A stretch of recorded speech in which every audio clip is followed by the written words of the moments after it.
All right, that was President Trump live from the White House with a major address to the country. Here with reaction in Washington, we have Wyoming Senator John Barrasso, Alabama Senator Katie Britt, South Carolina Senator Lindsey Graham. Senator Barrasso, you were saying it during the speech. That is, well, first of all, what a difference a year makes. A guy by the name of Joe Biden could not give that speech with the energy and the force of Donald Trump. You called it political shock and awe. And that's what we've had for a year, shock and awe, with the president focused on the economy, focused on putting more money in people's pockets, and as you heard him tonight, focused on affordability. We have reversed the direction of this country dramatically. On the border is now secure. On energy, we're now energy dominant. On taxes, we prevented a $4 trillion tax increase that the Democrats were promoting, and on national security, it is now peace through strength. He inherited, and we inherited as Republicans, a country that was weaker, poorer, less safe, and we said we need to provide safety and prosperity. We've done that. The president talked about this major piece of legislation that we passed, the working families tax cuts. There are things in that for everyone. Tax cuts as well, no tax on tips, no tax on Social Security, no tax on overtime. These things are all going to continue to put more money in people's pockets, and they really go into place in 2026. So next year is going to be better than this year. Senator Britt, I'd look at this and break it into categories. Yeah. The mess he was left, all that he's done, the difference in comparing and contrasting, and I thought they very effectively used these charts tonight. Absolutely. And I think they speak loudly to the American people because there's always an impatience, but his entire tax plan has not even gone into effect yet. Hasn't even gone into effect yet. That's exactly right. And you look at the contrast. I mean, that was outstanding. And you said it during the break. We talked about it.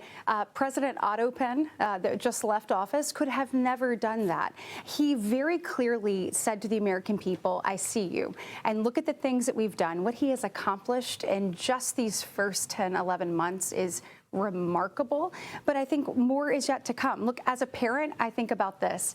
He secured our border. He did it. We passed the Lake and Riley Act. It's actually the first immigration enforcement law that we've passed in like 30 years. In addition to that, he has taken on fentanyl. How many kids are going to have to die before we actually take it serious? President Trump said, I'm not talking about it. I am doing something about it. We've seen it from the border to what he's done with Venezuela. And then you look at no men and women's sports. Look, I have a daughter who plays volleyball, who plays basketball. I want her to have a fair opportunity to compete on that court. And President Trump gave her that. You want them to feel safe in the locker room, and you want them to have opportunity in the arena.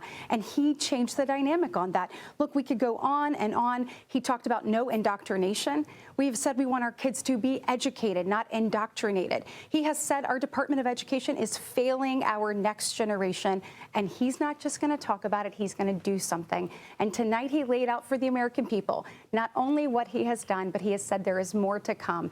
It's things like the Trump accounts, Sean. Look, as a new parent, if your child is born during the Trump administration, you're going to get $1,000 into this account.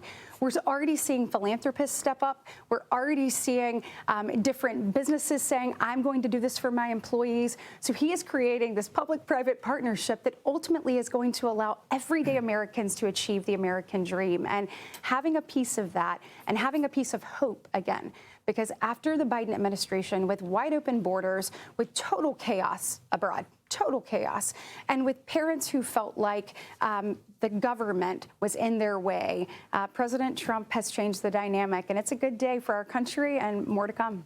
Senator Graham, I mean, he touched on everything. Yeah. He talked about issues abroad, about all the time, energy, resources, the personal investment he has had in world conflicts to bring peace in the Middle East, but also around the globe, peace in Europe. He's still working on that deal. How he inherited a mess, all the changes he's put in place, closed the borders, bringing back, restoring law and order. This city is, Exhibit A, right? Lower taxes, largest tax cut in American history, energy dominant policies, which I think everybody will be impacted by. Again, no tax tips, overtime, Social Security. There's a lot in this speech. Well, the headline for me is when he says the best is yet to come, he made a case to make that believable. The trend lines are all going in the right direction. In 2022, gas was almost $5 per gallon. In December this year, It's the lowest it's been since 2021. The trend lines are going in the right direction in terms of gas prices. In terms of energy, Biden canceled the XL pipeline. He stopped new leases to find American-owned oil and gas. Trump has reversed that. In July of this year, the most oil produced in a day in America, we hit that number in July of 2025. A 25% increase of exporting natural gas, which is good for domestic markets here. So the bottom line is these charts tell you that the trend lines on energy, on housing cost are going in the right direction. And if we stay with these policies, we do another reconciliation bill, be patient, help is on the way. Simple explanation of housing. If 12 million people come into your country legally in a 4-year period and they're not sleeping in the streets, they're staying in hotels, they're staying in apartments paid for by your government, and the Biden administration won't let you build new houses because you can't cut down a tree, then housing prices are going to go up. What is Trump doing different than Biden? He's kicking people out, and he's unleashing the ability to build a house in America. So mortgage rates are coming down, housing supply is going to go up, gas production is at an all-time high. So the trend lines are real. Mr. President, you just did not say the best is yet to come. You proved to the American people that when it comes to their prosperity and security, by this time next year, you will see a major difference. When these tax cuts go into effect, when energy-dominant policies drive the lifeblood of the world's economy down even further, when the trillions in investment come into manufacturing with 100% depreciation in year one, where are we going to be at the end of the second quarter next year? Because if Democrats want to talk about affordability, I would imagine they might be eating a lot of those words. Well, I think they will. And it's so interesting watching the president because he's so good. He didn't even get to the fact that we stopped a lot of bad things that the Biden administration had been doing.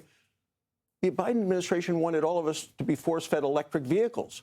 We reversed that. They wanted to eliminate the internal combustion engine.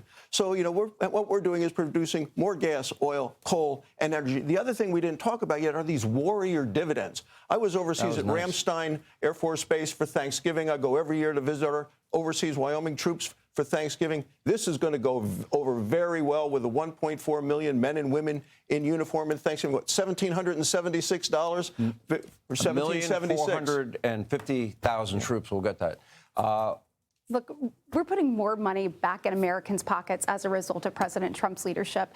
We're going to see it on everything, the no tax on tips and no tax on overtimes, but even in childcare. This is something Democrats have talked about for years, Sean. And President Trump has led the way, allowing parents to keep more of their hard-earned money and actually tackling the affordability and accessibility of childcare. So there are so many things that we have done that people haven't actually gotten to reap the benefits of yet, and they will next year. When that happens, I think the economy, it's going to be good stuff. Senator Graham, we're going to give you the last word, but Polymarket, by the way, they're running a poll right now, or they have odds on whether or not you're going to say the word BS the way you did the other night. I want to get in on that. I want to get in on that. A G-rated version. I feel good. I'm happy I don't cuss. And let me what I'm happy about. If you want to bring health care costs down, listen to President Trump and follow his lead. All the money under Obamacare goes to health care insurance companies. President Trump wants to take some of that money and give it to you so you can shop for better health care. That will lower health care. Monopolies are bad. Wait a minute. The Affordable Care Act needs permanent subsidies because it's not so affordable? Exactly. Millions lost their doctors' plans. Is the best thing that ever happened to a health care insurance company.